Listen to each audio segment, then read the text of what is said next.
All right, folks. Okay, come on. Here it is, Cargo. For the first time ever, Black Ops 2 multiplayer is being podcasted to the world. It's the first exhibition match, and as you see right off the bat, we are in Codcaster mode, and we are on board with Shane from Team Prophecy. And early on, Prophecy is going to break out left here. And it looks like the Europeans are going to make a move for this office building, and they're going to run right into some of the Americans as we see Shane throwing a bouncing Betty in immediately. He's going to hit fire. He's got an LMG, picking up a very nice shot on Optic Ray right there.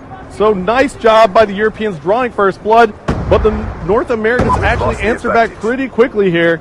And let's take a look here at our picture-in-picture mode. We can see that big timer for the North Americans is on a 3-kill streak here. So we'll swap over to him. He's packing the SIG 556, and he's got the millimeter wave scanner on that bad boy. And that MMS is a new attachment here in Black Ops 2 multiplayer. It actually will see through walls if anybody is standing stationary on the other side. So it is very much a rusher's tool. It is very able and capable of sneaking out and finding the campers who are oh so frustrating in Call of Duty. And we are still on board with Big Timer as the North Americans have taken the lead now, 14-11. Make that 12 as Quantum from the European squad takes out Merc.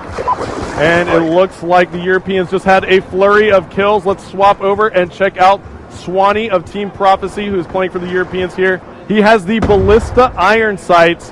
Now the iron sight attachment is basically you take the scope off of your sniper rifle on the Ballista, and he also has another attachment on that as well. He's got the iron sights to increase the hip fire accuracy. So it looks like he's going to try and no-scope some people here, but he's got the Cap 40 out, and the Cap 40 does some work right there, dual wielding him. And it looks like he's going to go ahead and call in a score streak. Called in 2, actually. That is going to be the counter UAV combo, and it looks like the crowd is starting to get into this one now as they just checked out some of the gameplay on the other side. And it looks like Swanee picks up another kill with the Cap 40s. He goes down, and now Swanee's actually going to call in a lightning strike here. And as that lightning strike rains down, he does not manage to pick off any players. The Europeans now in the lead by 5 kills. Let's take a look here at the picture-in-picture. One more time, looks like Toby for the North American side, even though he is European, is going to be taking some shots here with the Ballista. Now he has the scope on the Ballista sniper rifle. And it looks like Toby is going to get taken out there. Somebody on the other side is definitely blowing it up right now, and I want to find out who that is because the crowd is going absolutely nuts. So as we cycle through the players, it might have been Raiden there who picked up quite a few. Looks like he got 2 kills there. And now Merc looks like he picked up a couple kills, and the crowd goes nuts again. And he has the M8A1, and he has the target finder attachment on that. Now the target finder attachment is so valuable because it actually paints the enemy within your sights. As you see, Merc getting some nice hit markers right there. And he also has the combat axe and the shock charge. So I think Merc is trying to go for that highlight reel as the Europeans are still in the lead by 6 now. Merc picking up a kill right there with some hip fire. And it looks like he's going to be scoping in. He's going to go ahead and call in a UAV for his team. Let's see if the North Americans can take advantage of this. And we'll go ahead and listen into the North American side and see how they're communicating. I have one shocked up top. Come on, we're down 3, boys. Let's go. Keep it up. It's coming to you. One follow me on the left side. Pushing the right building. Right behind me, wow.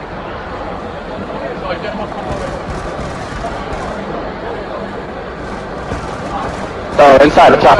Bottom of the far right. He's weak up top.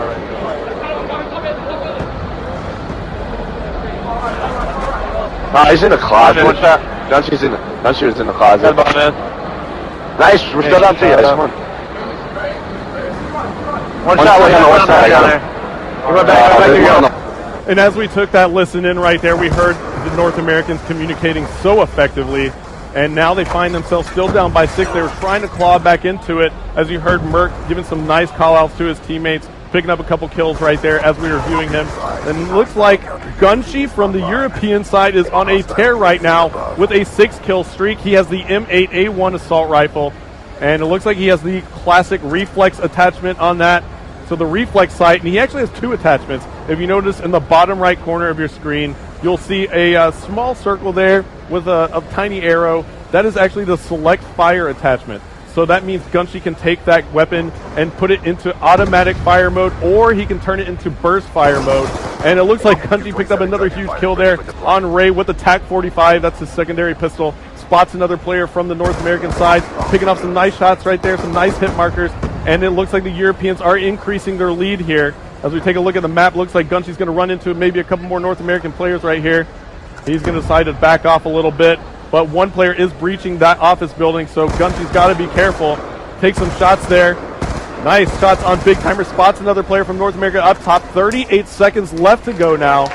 Still on board with Gunshi, and it looks like people are applauding. Gunshi gets a nice, huge shot right there on Merc. Very nice jumping hip-fire shot on Merc. And it looks like the Europeans are now running away with this one. Up by 20 kills as Gunshi goes huge with a double kill to go on about a 14 or 15 kill streak. And before it's all over, Gunshi's going to get a little bit extra right there with that double kill. Make sure he puts in a certain amount of work. As we take a look at our scoreboard as the game is closing out, Gunshi on fire, 20-11.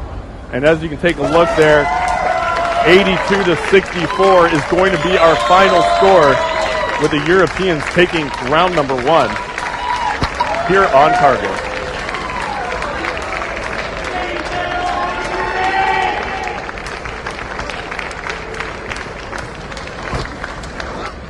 All right, that was amazing. I got to tell you, I'm here with Mark. Mark Lamia, that is great stuff, isn't it? Yeah, no, it's awesome. It's awesome to see these guys out here. Some great teamwork, some intense competition. It's that competition that is, of course, at the heart of Call of Duty Black Ops multiplayer, Black Ops 2. And, you know, it is why Call of Duty Black Ops 2 and Call of Duty multiplayer is a sport. I got to tell you, man, you know, you're in charge of Treyarch. That's what it says on his business cards. I'm in charge of Treyarch. But you've got to be real proud of the team and some of the innovation they brought to the table this time around, right? Yeah, you know what? The team really went for it. I'm really proud of the team. You know, they really were inspired by the world of esports, and, you know, so much so that they created an entire suite of features that's going to really propel esports and Call of Duty multiplayer. You know, great set of tools to allow people to commentate, to broadcast out this content. We know people love to play Call of Duty, and we believe people love watching Call of Duty. So you saw some of those features a moment ago during the match, but now we're going to catch up with Mr. Vandahar and Hastro, and they're going to explain in depth what you're going to get with Call of Duty Black Ops 2 multiplayer.